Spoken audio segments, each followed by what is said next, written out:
आइए जानते हैं आज की कुछ अंतर्राष्ट्रीय खबरों को। पहले एक नजर आज की हेडलाइंस पर। शाम तक दूर हो सकती है मॉनसून से शिकायत, राहत भरी बूंदों की उम्मीद। तालिबान के पंजे में अफगान को छोड़ क्यों भागे, दुनिया के सामने आए अशरफ गनी ने बताई वजह। लालू परिवार में महाभारत, तेज प्रताप ने किसे बताया प्रवासी सलाहकार। सुनंदा पुष्कर हत्या मामला, शशि थरूर ने बरी किए जाने पर क्या कहा। शायर मुनव्वर राना का विवादित बयान, तालिबान ने अपना मुल्क आजाद करा लिया। अफगानिस्तान के पतन की खुफिया एजेंसियों ने पहले ही दी थी रिपोर्ट।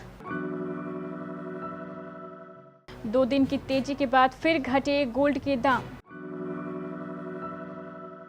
करीना कपूर ने मालदीव वेकेशन से शेयर की फोटो, बिना मेकअप नजर आई एक्ट्रेस।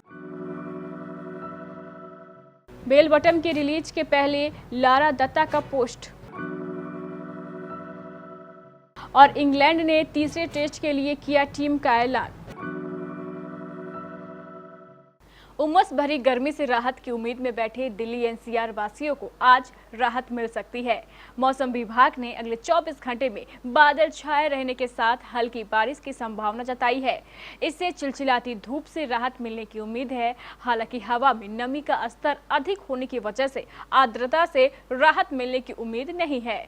प्रादेशिक मौसम विभाग के मुताबिक बुधवार को अधिकतम तापमान सामान्य से 4 अधिक 38 डिग्री सेल्सियस व न्यूनतम तापमान सामान्य से 1 डिग्री अधिक 27.4 डिग्री सेल्सियस रहा। बीते 24 घंटों में हवा में नमी का स्तर 45 से 85% रहा। अफगानिस्तान छोड़ने के बाद राष्ट्रपति अशरफ गनी बुधवार की रात पहली बार दुनिया के सामने आए और वतन छोड़ने की वजह बताई।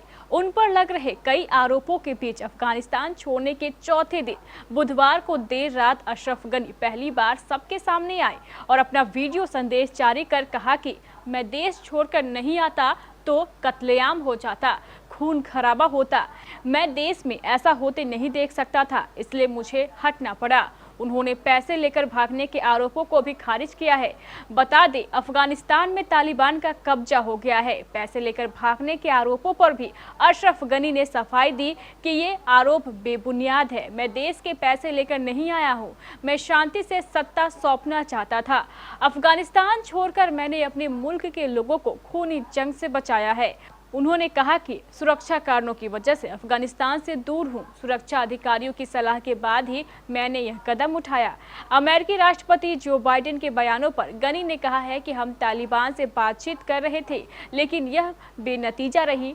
उन्होंने सेना और अधिकारियों को धन्यवाद भी दिया। बता दें कि अशरफ गनी 15 अगस्त को अफगानिस्तान से भाग गए थे। लालू परिवार में महाभारत तय लग रहा है। तेज प्रताप ने ट्वीट कर प्रवासी सलाहकार शब्द का इस्तेमाल किया। हालांकि उन्होंने साफ नाम नहीं लिखे से परहेज किया। माना जा रहा है कि उन्होंने अपने छोटे भाई तेजस्वी यादव को टारगेट किया है। राष्ट्रपति जनता दल के नेताओं ने लड़ाते तेज प्रताप अब लग रहा है कि अपने भाई तेजस्वी से भी भिड़ने के मूड में आ गए हैं। दरअसल उन्होंने एक ट्वीट किया जिसमें प्रवासी सलाहकार संबोधन का इस्तेमाल किया। आमतौर पर मीडिया में ये खबर रही है कि बिहार में जब भी कोई बड़ा मुद्दा होता है तो तेजस्वी यादव पटना से बाहर रहते हैं। प्रदेश के विपक्षी नेता तेजस्वी के लिए प्रवासी शब्द का इस्तेमाल करते हैं, मगर अब तेज प्रताप ने इसे अपने ट्वीट में प्रयोग किया है। अदालत ने सबूतों की कमी के आधार पर थरूर पर आत्महत्या के लिए उकसाने का मामला खारिज कर दिया है। सुनंदा पुष्कर 17 जनवरी 2014 को दिल्ली के एक 5 सितारा होटल में मृत पाई गई थी। हालांकि शुरुआत में उनकी मौत को खुदकुशी माना गया था, मगर बाद में दिल्ली पुलिस ने दावा किया था कि उनकी हत्या की गई थी। हालांकि तब पुलिस ने किसी संदिग्ध का नाम नहीं लिया था। साल 2018 में दिल्ली पुलिस ने शशि थरूर पर अपनी पत्नी को आत्महत्या के लिए उकसाने और क्रूरता का आरोप लगाया था। दिल्ली की पटियाला हाउस कोर्ट से उन्होंने इस मामले में अभियुक्त माना था। उस वक्त शशि थरूर ने ट्वीट करके चार्जशीट में लगाए गए आरोपों को आधारहीन बताया था और इसके खिलाफ लड़ाई लड़ने की बात कही थी। अफगानिस्तान पर तालिबान का कब्जा हो गया है, लेकिन इसे लेकर अब भारत में भी सियासी बयानबाजी शुरू हो गई है।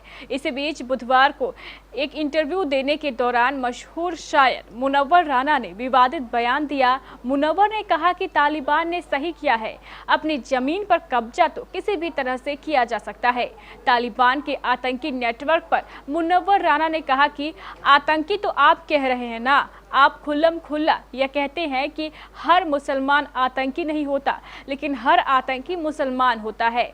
आपके यहाँ तो आतंकी की परिभाषा निकाली ही नहीं गई है कि कौन आतंकी है और कौन आतंकी नहीं है। उन्होंने कहा है कि तालिबान आतंकी संगठन हो सकता है, लेकिन वह अपने मुल्क के लिए लड़ रहे हैं, तो आप उन्हें आतंकी कैसे कह सकते हैं। मुनव्वर राना ने आगे कहा है कि जिस मुल्क से हमारे लंबे वक्त से ताल्लुकात रहे हों, या यूं कहे कि कभी वो हिंदुस्तान का ही हिस्सा हो, तालिबान का जो रवैया है उन्हें आतंकवादी या आतंकी नहीं कहा जा सकता।